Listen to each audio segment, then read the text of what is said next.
सभी छात्रों को मेरा नमस्कार। तुलजाभवानी माध्यमिक विद्यालय संत ज्ञानेश्वर नगर लातूर स्कूल में चल रही वीडियो क्लासेस में आप सभी का स्वागत। आज हम कक्षा 10वीं का व्याकरण विभाग का पाठ पढ़ेंगे जिसका नाम है सहायक क्रिया। इससे पहले हमने काल परिवर्तन के बारे में जानकारी ली थी। अगला जो व्याकरण का पाठ हम पढ़ेंगे सहायक क्रिया। तो सहायक क्रिया किसे कहते हैं? यहाँ पर कुछ वाक्य मैंने लिखे हैं, वाक्य को हमें पढ़ना है। पहला वाक्य है, अचानक बादल घिर आए, मुझे सुबह जल्दी उठना पड़ा, वे बंगले पर पहुंच गए। ये वाक्य हमने पढ़े।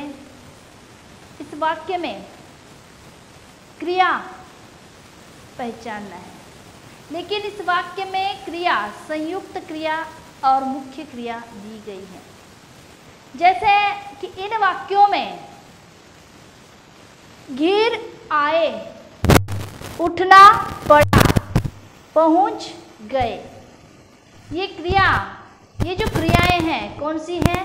संयुक्त क्रियाएं। इसे हम संयुक्त क्रियाएं कहते हैं। घिर आए, उठना पड़ा और पहुंच गए, ये जो क्रियाएं यहाँ पर बताई गई हैं ये संयुक्त क्रियाएं हैं। इनमें मुख्य क्रिया कौन सी है ये हमें पहचानना है। घिर आए, मुख्य क्रिया यहाँ पर बताई है घिरना, उठना और पहुंचना। घिरना, उठना और पहुंचना, ये इस वाक्य की मुख्य क्रिया यहाँ पर है। इसके साथ आना,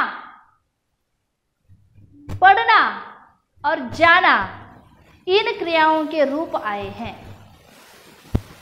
घिरना, उठना, पहुंचना ये मुख्य क्रिया है और इसके साथ जो क्रियाएं आई हैं, घिर आए मुख्य क्रिया आना, उठना पड़ा, पड़ा पढ़ना और पहुंच गए जाना, ये मुख्य क्रिया यहाँ पर है। संयुक्त क्रिया, पूरी क्रिया के घिर आए ये संयुक्त क्रिया है और इसके साथ कौन से क्रिया के रूप आए हैं? घिरना के साथ आना, घिरना के साथ कौन सी क्रिया का रूप आया है यहाँ पर? आना। उठना के साथ पढ़ना और पहुंचना के साथ जाना, ये क्रिया यहाँ पर आई है। तो ये रूप मुख्य क्रियाओं पर बल देने का कार्य करते हैं, इसलिए ये मुख्य क्रियाओं की सहायक क्रिया है। मुख्य क्रियाओं का या क्रियाओं की सहायता करने के लिए जो क्रिया इस वाक्य में आई है उसे कहते हैं सहायक क्रिया। सहाय्य करती है। मुख्य क्रिया के या मुख्य क्रिया दर्शाने के लिए, उसकी सहायता करने के लिए जो क्रिया आती है उसे सहायक क्रिया यहाँ पर कहते हैं। तो सहायक क्रिया की परिभाषा हम किस प्रकार बनाएंगे, जो कि अभी प्रास्ताविक रूप से हमने कहा है, उसके आधार पर हमें अभी मुख्य परिभाषा जो है इसकी सहायक क्रिया की परिभाषा बनानी है, तैयार करनी है।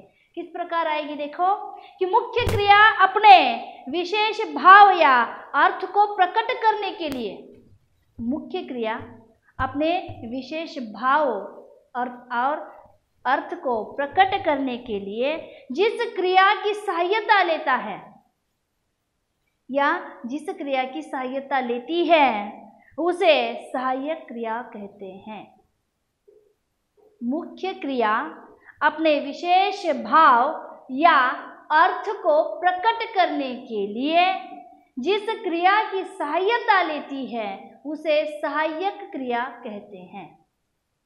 तो यहाँ पर मुख्य क्रिया घिरना, और घिरना इस क्रिया ने किसकी सहायता ली है? घिर आए, आना, आना इस क्रिया की सहायता यहाँ पर ली गई है। आ रहा है समझ में? इसलिए आए, आना, रहना, गए, जाना, ये सहायक क्रिया बनती है। आ रहा है समझ में? तो इसी को हम सहायक क्रिया कहते हैं कि मुख्य क्रिया, फिर से एक बार सुनिए, कि मुख्य क्रिया अपने विशेष भाव या अर्थ को प्रकट करने के लिए जिस क्रिया की सहायता लेती है उसे सहायक क्रिया कहते हैं।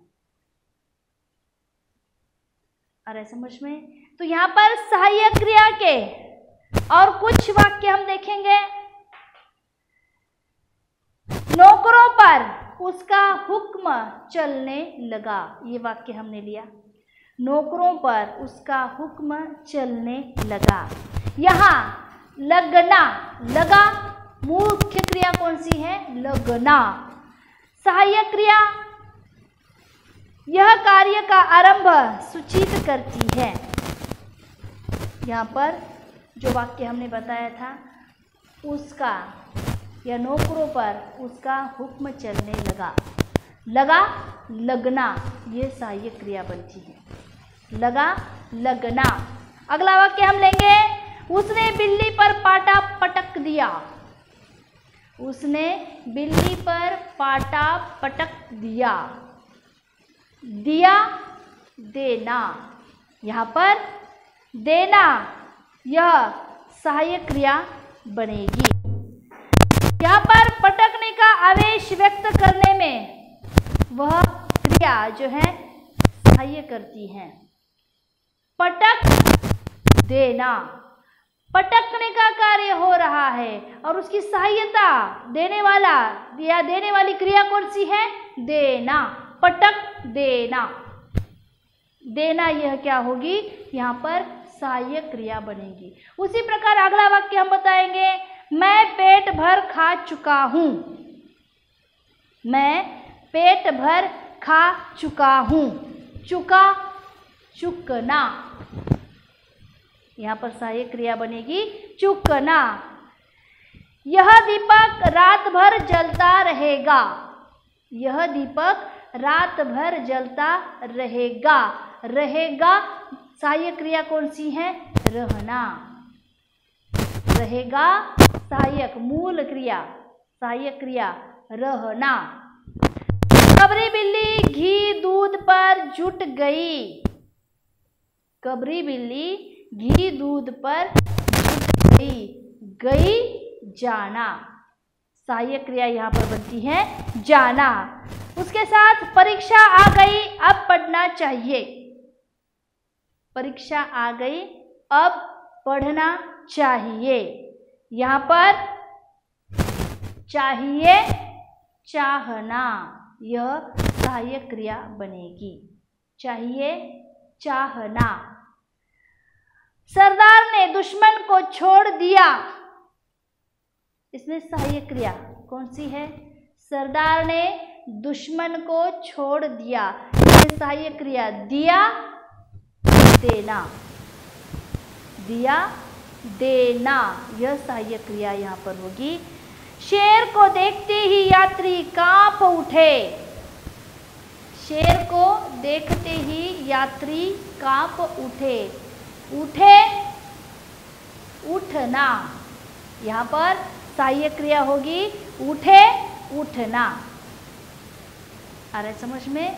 तो समझ गए होंगे कि सहायक क्रिया जो मूल क्रिया का मुख्य उद्देश्य, मुख्य भाव जो है, मुख्य अर्थ है प्रकट करने के लिए, यहाँ पर वह क्रिया जिस क्रिया की सहायता लेती है उसी को हम सहायक क्रिया कहते हैं।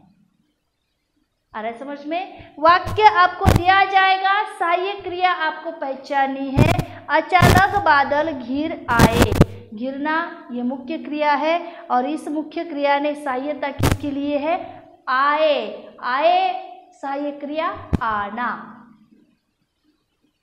मुझे सुबह जल्दी उठना पड़ा। पड़ा, पढ़ना। और अंतिम वाक्य, वे बंगले पर पहुंच गए। गए, जाना। आ रहा है समझ में? तो सहायक क्रिया पहचानना बहुत आसान है। कि वाक्य पढ़ना है, वाक्य में मुख्य क्रिया पहचानो। मुख्य क्रिया कौन सी क्रिया की सहायता ले रही है इसे पहचानो, तो आपका उत्तर आ जाएगा कि सहायक क्रिया आप आसानी से पहचान सकेंगे।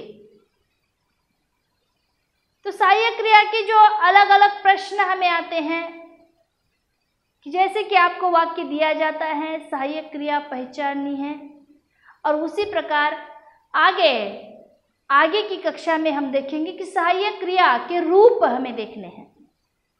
सहायक क्रिया के रूप किस प्रकार होते हैं और मूल सहायक क्रिया को हमें उसके अलग अलग रूपों में उसे बदलना है।